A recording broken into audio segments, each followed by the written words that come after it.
there catching his breath.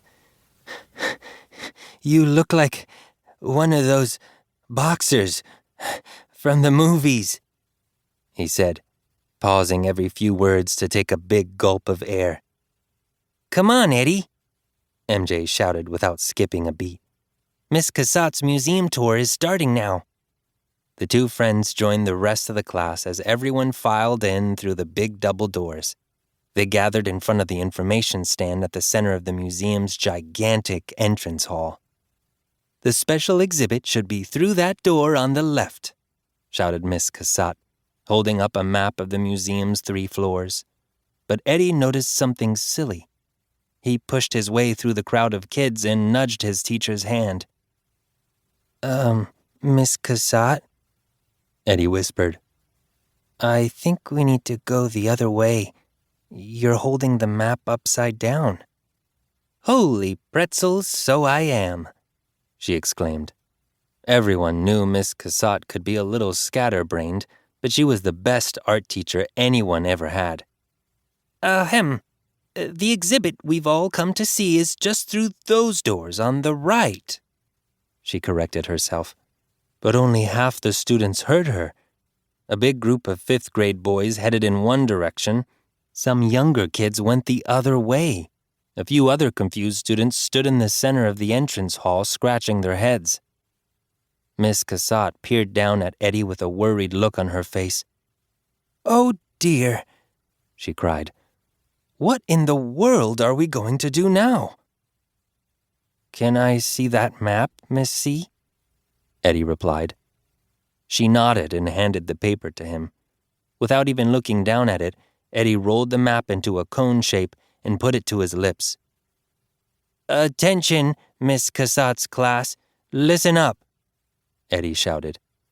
With the help of his homemade megaphone, Eddie's voice boomed and echoed around the huge room.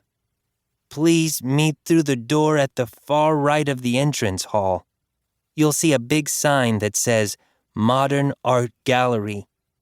Just like that, kids from every corner of the entrance hall flocked toward the area of the museum where the special exhibit was being held. "Phew!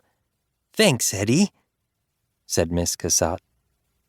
Inside the gallery, crowds of children were bouncing from one kooky piece of art to the next. MJ saw her classmate, Zane, standing in front of a giant blue canvas. "You call that art?" he exclaimed. "Even I could color in a whole piece of paper with blue crayon. It's easy." Miss Cassatt grinned at Zane knowingly. "For hundreds of years, people only painted pictures of royal families and scenes from important books and—" "Bowls of fruit?" Eddie said with a guffaw. "Exactly," Miss Cassatt continued. "When the modern artists came along, they decided to change the whole idea of what art could be in the first place." "That blue?" MJ said, taking a second look at the canvas. "It's exquisite." Just then, Eddie shouted over to MJ. "What in the world is this?" He was sitting on a bench up close to a big painting with lots of colors. MJ scooched next to her pal with a perplexed look on her face. "It's just a bunch of dots," she said. As the two kids sat there looking at the strange work of art, they heard their teacher's voice coming from behind them. "Well, you're right and wrong all at the same time," Miss Cassatt said. "Why don't you try taking 10 steps backward? Slowly." Eddie and MJ stood up and started counting with each step. 1, 2, 3, 4.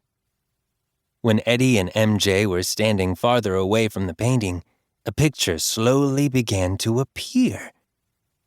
"Whoa! Do you see that, MJ?" Eddie said excitedly. "There are a bunch of people in the painting."